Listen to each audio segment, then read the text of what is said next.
Hello and g'day. Today's video is a mini junk journal tutorial made from a vintage matchbox. It's got 7 signatures. The pages are fully workable. You can see in between the signatures I've used the really old vintage matchbox that's made of timber. It's actually plywood, a very thin plywood. If you don't have a vintage matchbox or you can't get a hold of any, you can get the PDF pattern here. And this is what it looks like. So it turns out pretty good and it's free. You don't have to pay for it. Now this is what you need. You don't need a lot of supplies to make this. Tea-dyed or coffee-dyed paper, craft card, I used a 280 GSM, some fabric, calico, cotton or gauze, and you'll need a needle and thread. And of course you need a matchbox. So the first thing we're going to do is cut up the matchbox. See the sides here? This one's all intact, all of these sides. Now I'm going to use a pair of the 𝗵𝗵𝗿𝗃 scissors, and I'm very carefully going to start very slowly, just little crawly scissor cuts up one side, and then I'm going to turn it around and start on the other side. And that's because this plywood will crack, splinter, and it will break. So you've got to go really slow. And I find that first cut is best to use the scissors. And see how that plywood just broke away from itself? Now, when I open it here, I'm not going to push it. I'm just going to gently just pull it like this. Just go slow. See how I'm not trying to lay it flat to the table? I've left it up a little bit. I'm actually going to leave it like that, and I'm going to cut it while it's still sitting up. So I'm going to cut off the sides, and I've swapped out my scissors for this very sharp craft knife. So that's that piece off. And this is the split piece. I'm going to cut that off, so I'm just left with my front piece. See, it's got a bit of a curve in it. I ended up having to wet that and put a weight on it to flatten it. Now this piece here, I'll do the same. I'm going to cut off the flint, the side piece, and then I'll be just left with the back.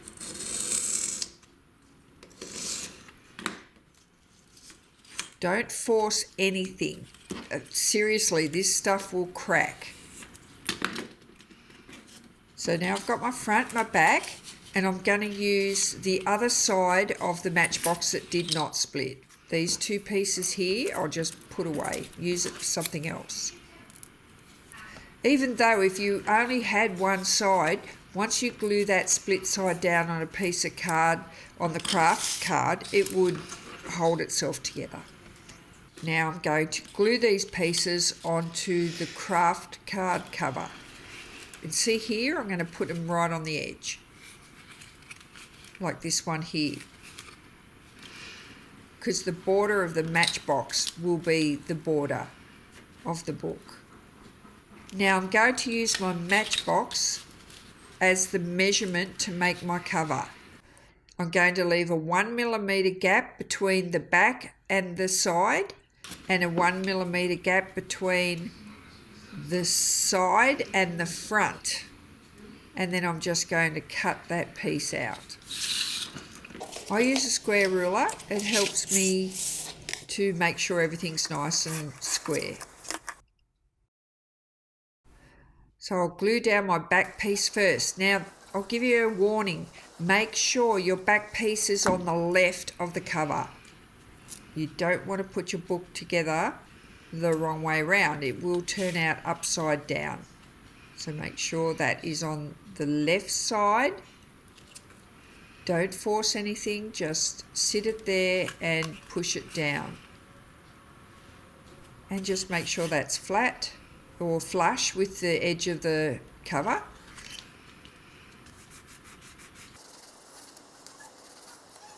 any little bits of glue. You notice I didn't over glue it, so don't over glue and you won't have much cleanup. Flatten it down. Now this is where you left that 1 millimeter gap when you measured up to cut out your cover. So leave a 1 millimeter gap, and that was for this score line. I use the edge of that, see that blue bar there? I use the edge of that to rest my modelling tool on that, and I start to score. Now I try and bend it over here. If it doesn't bend easily, I know I haven't scored it enough. So I'll put it back in, and this time I'm going to use a smaller modelling tool. The craft card is a bit heavy, but I don't want to push too hard on it because it will crack. So that has helped. Now it bends freely. And that's got a nice neat bend. Now I'll put the glue on the flint area, which is the spine, off camera. And that fits perfectly with that 1 millimeter gap in between the back and the side, which is the spine. I'll just make sure it's square, and it is. Now I'm going to put another score line right beside the right hand side of the spine, which is to make a hinge for the front. We'll use the smaller one again.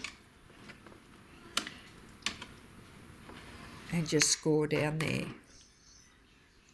Remember, I'm leaning my tool on the side bar just to keep it straight. Fold it over, it bent easily, and I'll do a test fit. Perfect. Right, now I can glue that on. See how I haven't got the glue all the way to the edge? That will avoid a mess.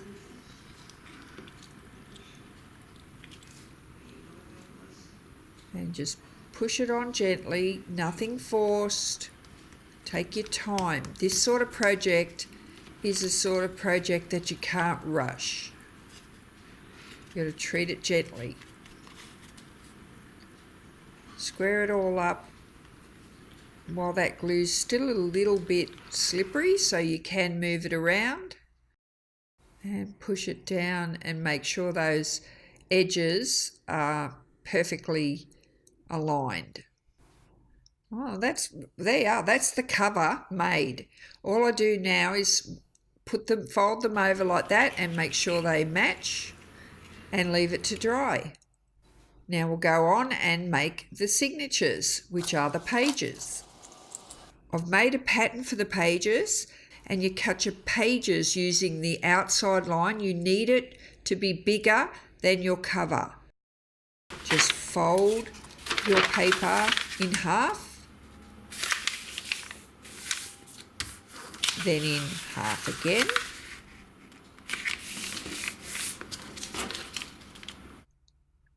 I'll trim off the edges, and that will get rid of them fold lines.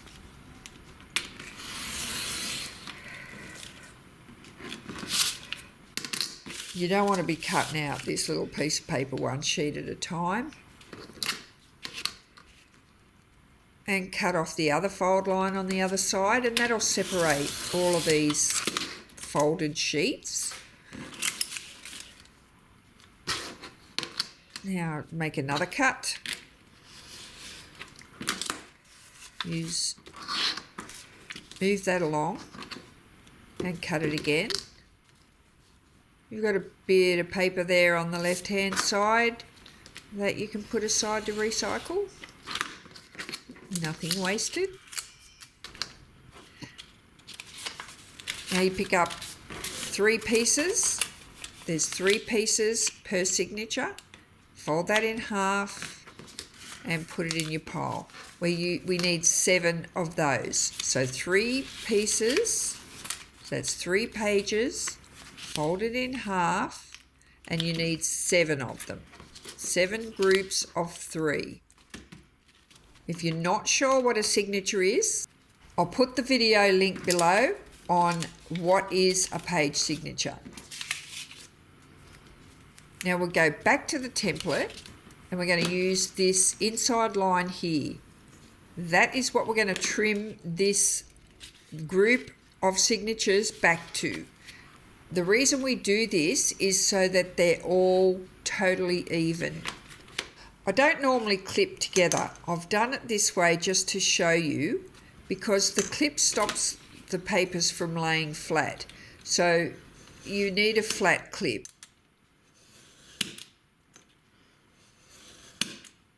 So I've got the fold on the bottom end and I'm just running my craft knife through a few layers at a time. Don't try and cut the whole lot in one go. If it slips on you, I'm going to show you another way to cut them. It takes a little bit longer, but because they're so small, it is easier and it will still turn out pretty accurate. So if they start slipping around on you, try this method here. I'm just going to get one and cut them out separately. Takes a little tiny bit longer. Just line up them inside cut lines. Once you've cut extra bit off the first one, you can use it as a template. You don't have to measure each one. So just cut through that one lot and get rid of that excess.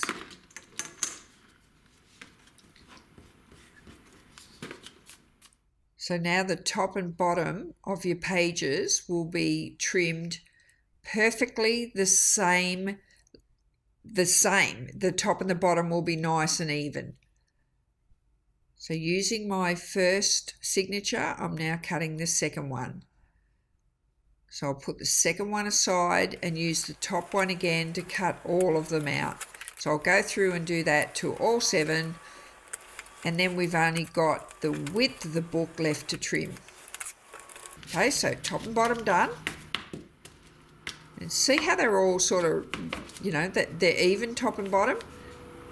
But on the edges now, they're all jaggedy. So now I'll mark the width using this guideline here. Same again. Once I've cut this first one off, it's much easier.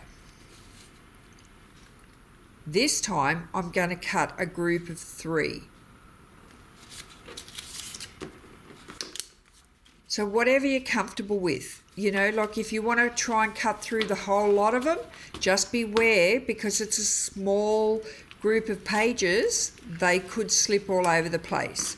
So you can cut all together, you can cut one at a time, or you can cut a smaller group of 3 together, or 2. Whatever suits your style of cutting.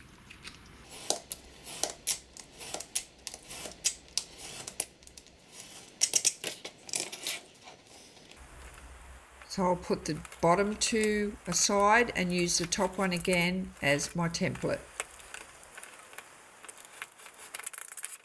Right, now I've done a test fit. You'll see me swap the matchboxes during this tutorial, because it's easier for me that way to show you how I've made up the vintage matchbox as well as the faux matchbox. So now we'll get ready to sew the signatures. This is the pattern that you'll be getting. The pattern I just used isn't marked, but the pattern you'll be getting will have 2 green dots on it like this. So once you've got that, that will be where you mark your holes in these signatures. You need to mark the holes in every signature. So each one of these have a hole marked in it. So I've used my bookbinder's needle to punch my holes, and I'm going to use a polyester upholstery thread. You don't have to, you can use any thread you've got. Don't use anything too bulky though, because these books are small. So just open the signature up and put your pattern piece in there. Line up the top and bottom inside line to your pages, top and bottom, and poke through the hole. It pokes through really easy. You can use a poker tool, but you don't want a big fat one. You only want something narrow. Use the needle that you're going to sew with. it works best.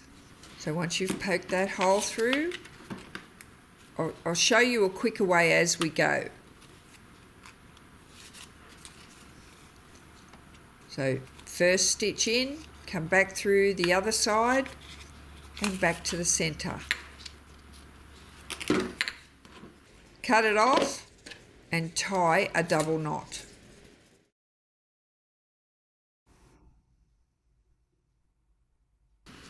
Now hold it down as best you can. You don't want it too tight, you don't want it too loose. So just tie that double knot, cut off the long bits, and that's the first one done.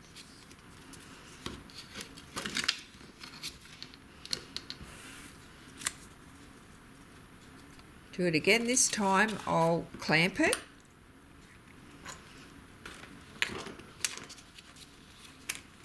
I'll use the pattern again to line it up, and I'm going to hold it up this time instead of laying it on the table, and I'm going to punch the holes in and sew it up. That's the only difference between the first one and this one. Back through the back again. You know, it only takes 5 minutes to sew 7 of these signatures up. It's very quick.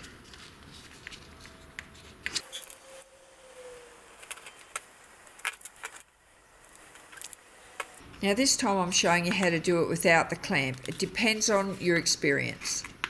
Through the first hole, back through the back into the centre again, and tie a knot. Now this time I'm doing it without the clamp and without the pattern. I'm just eyeballing it, and I'm not even pre-punching my hole, I'm just stitching it straight in. You don't have to be totally 100% accurate where you put your holes, as long as you stitch it together, because each group of these pages, being a signature, are glued in separate, and you can't tell if one's 1 or 2 millimeters out. And look, they look so cute. And this is how they'll look when they're sitting in the cover. Now have a little look at these, and I'm just going to use my pokey tool just to spread them out a little bit. This is how we need to have them look when we glue them into the cover. Now I've got a little trick to show you how I achieve that. See how they're squished together there? We don't want that. See how they're relaxed? We do want that. Don't squeeze them together. Right, if I squeeze them together and put them in the cover, see all that space there? We don't want that. See how now they're relaxed? We want that. So we're going to make a cardboard jig to hold the signatures in place while we glue them and let them dry. So we start off by clamping the outside of the signatures together. Then we need a piece of cardboard, around about 1 millimetre thick. We're going to put 2 score lines in it. And these score lines need to be narrower than the spine. It's only a jig.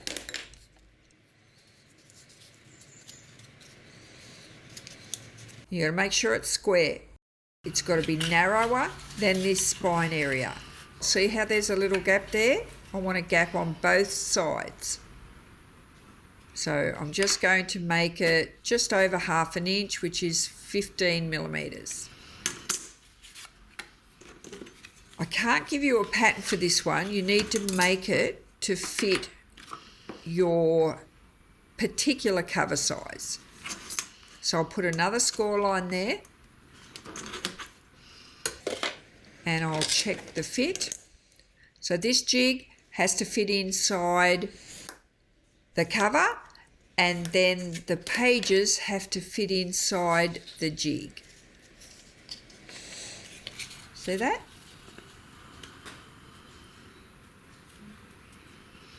There's just a tiny little bit of wiggle room. Now the pages have to fit inside the jig nice and loose. I see how the jig is shorter than the width of the pages here. That has to happen. So make sure your jig is short at the sides. So now we'll get ready to glue in the signatures. You see how it works? You'll be able to see better as we start using it. This just saves you trying to hold it with your fingers. It does the job for you. So I'm going to put an elastic band around it long ways.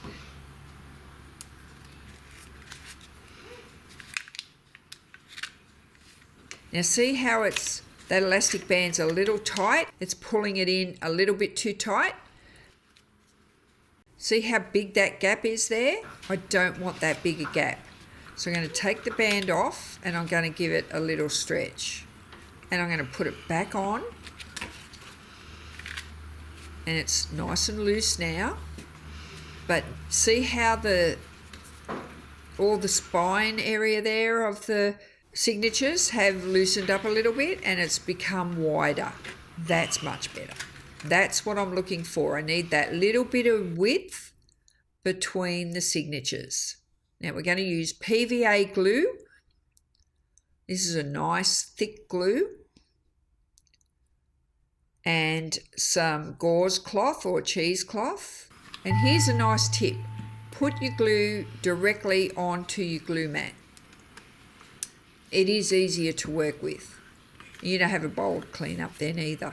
Just get a nice flat short bristled brush. This is the first very light pass of glue that you need to put just over the stitches. Don't put too much glue there. See, I don't want your glue to be running down in between the signatures. Don't put too much glue or it'll run down there and glue your pages together. You don't want that. So cut out a piece of fabric I'm using a little piece of cheesecloth. Now it needs to be shorter. See, that's a bit shorter and wider. I want a little bit of overhang. Now see how that tiny bit of glue that we just put on there? All that is doing is just holding it for me. And see how I've got a bit of overhang on either side? That's giving me that nice finish when we glue it into the book cover. So now I'm going to go back in and get a bit more generous with the glue because that fabric will stop the glue from falling down in between the signatures. That first bit of glue is a bit tricky to put on because the gauze wants to stick to my brush. The glue sort of finds its own way down onto the fold line of these pages. So, like I said, don't push it so hard that it's going to run down in between the pages. And get good coverage all the way across, right to that very last signature, right on the edge there. Don't miss those end signatures, or they won't be included. If you think they're a little bit squished together, just use your needle to separate them a little bit. There's only two that have sort of closed up. Now this is definitely an area that you need to take your time with. Now leave it in the jig too. Don't try and take it out. Okay, now we can just leave that to dry. Now it's nice and dry. We can take it out of the jig. And we'll do a test.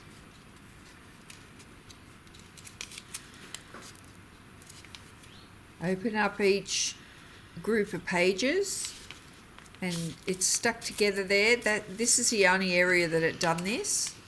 So I just scrape that little bit of glue off and unstick them pages. The rest have turned out perfect. See, there's a nice gap in between each group of signatures. And I like to leave these edges messy on the gauze because it adds to the charm. And we can go ahead and glue that into the cover now. See, look at that. Perfect with that tiny little gap on the very outside. So I will do the demo gluing it into the faux Matchbox cover. So if you think this 𝗂𝗵𝗿 GSM isn't heavy enough, you can double it up like this. And this is why I'm showing you two different Matchbox covers throughout this tutorial. I'm using the art glitter glue this time because this craft cardstock, it glues. As soon as I put the glue on this, it will grab. I can barely wiggle it once it's on there. So I just glue it down and trim it right to the very edge of the Matchbox cover. Like I said, you don't even have to put this second piece on here. I'm just showing you if your cardboard is a little bit thin, you can build it up by adding a second piece after you've finished your cover. You do not need to add this second piece to your vintage Matchbox. So do not add a second piece like this to the vintage plywood Matchbox. So that was very easy done. So we're going to glue the pages into the spine cover now.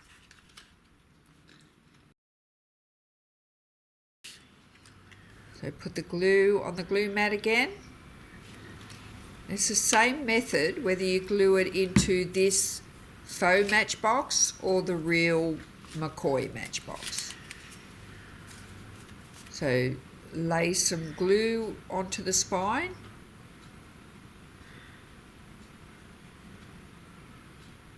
Be reasonably generous.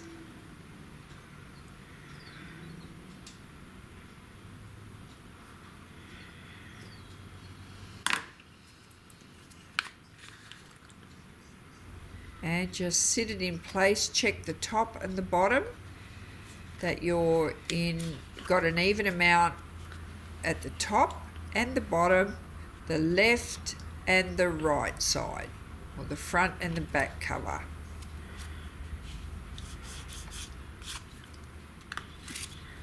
Flatten it down. Now I'm going to get my fingers, I'm going to push my thumb towards the back of the cover gently. Don't do this, don't make your pages bow, just gently. Just for a minute. Then I get my pokey tool, lay it on the table, open up the signatures and just push down that gauze or that fabric down into the spine of your cover. In between each signature, do that. You've got that little gap there, so it's easy to do.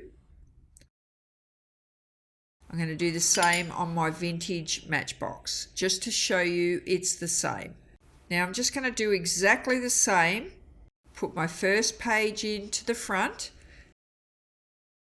So line it up top and bottom. And I've pushed down in between all the signatures like I did on this one. And that's it. They're both done. And don't they look cute? So don't worry if you haven't got a genuine vintage Matchbox, make one of these, a faux Matchbox, and this is how they'll turn out. They're so adorable. I'm Donna, and bye for now.